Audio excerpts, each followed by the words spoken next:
பிறப்புக்கும் எல்லா உயிருக்கும் என்ற தாரக மந்திரத்தோடு தமிழகத்தின் விடிவெள்ளியாய் அவதரித்த எங்கள் தலைவனே, முதல்வனே, முதல் பொதுக்குழு கூட்டம் வெற்றியடைய எங்கள் மனமுவந்த வாழ்த்துக்கள். Doctor D. கே. பிரபு, மாவட்ட செயலாளர், தமிழக வெற்றிக் கழகம், சிவகங்கை கிழக்கு மாவட்டம். 10,000 முழுநேர ஊழியர்களை பணி நீக்கம் செய்ய உள்ளதாக அமெரிக்க சுகாதாரத்துறை அறிவித்துள்ளது. இதனை தவிர 10,000 ஊழியர்கள் அவர்களாகவே பணியிலிருந்து விலக உள்ளனர். இதன் மூலம் அமெரிக்க சுகாதாரத்துறை ஊழியர்களின் எண்ணிக்கை 82,000 62,000 குறையுள்ளது. தங்களது பாதி பிராந்திய அலுவலகங்களை மூட உள்ளதாகவும் அந்நாட்டு சுகாதாரத்துறை தெரிவித்துள்ளது. ட்ரம்ப் நிர்வாகத்தின் தொடர் பணி நீக்க நடவடிக்கைகளின் ஒரு பகுதியாக இது அமைந்துள்ளது.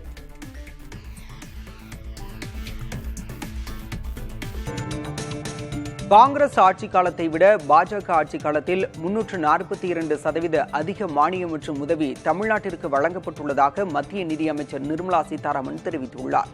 மாநிலங்களவையில் பேசிய நிர்மலா சீதாராமன் 2004 முதல் 2014 வரை மத்திய அரசின் உதவி மற்றும் மானியமாக தமிழ்நாட்டிற்கு 57,925 கோடி ரூபாய் வழங்கப்பட்டதாக கூறினார். 2014 முதல் 2024 வரை 2,55,875 கோடி ரூபாய் வழங்கப்பட்டிருப்பதாக தெரிவித்தார். பட்ஜெட்டில் தமிழ்நாட்டிற்கு வரி பகிர்வாக சுமார் 58,000 கோடி ரூபாய் ஒதுக்கப்பட்டுள்ளதாகவும் தெரிவித்துள்ளார். 2004 முதல் 2014 வரையிலான காலகட்டத்தில் தமிழ்நாட்டிற்கான வரி பகிர்வு 94,971 கோடியாக இருந்ததாகவும் 2014 முதல் 2024 வரையிலான காலகட்டத்தில் 2,92,000 கோடியாக இருந்ததாகவும் குறிப்பிட்டுள்ளார். இது 207% அதிகம் எனவும் கூறியுள்ளார்.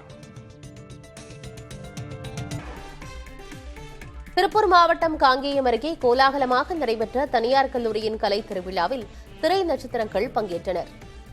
முன்னணி நடிகையும் பாடகியுமான ஆண்ட்ரியா பாடல் பாடிக்கொண்டே நடனமாடியது பார்வையாளர்களை வெகுவாக ஈர்த்தது. நிகழ்ச்சியில் பேசிய நடிகர் ஹரிஷ் கல்யாண் காங்கேயம் காளைகளின் சிறப்புகளை எடுத்துரைத்தார். இக்கலை நிகழ்ச்சியில் கல்லூரி மாணவர்கள், பொதுமக்கள் என 10,000க்கும் மேற்பட்டோர் பங்கேற்றனர். பிறப்புக்கும் எல்லா உயிருக்கும் என்ற தாரக மந்திரத்தோடு தமிழகத்தின் விடிவெள்ளியாய் அவதரித்த எங்கள் தலைவனே, முதல்வனே, முதல் பொதுக்குழு கூட்டம் வெற்றியடைய எங்கள் மனமுவந்த வாழ்த்துக்கள். Doctor D. கே. பிரபு, மாவட்ட செயலாளர், தமிழக வெற்றிக் கழகம், சிவகங்கை கிழக்கு மாவட்டம்.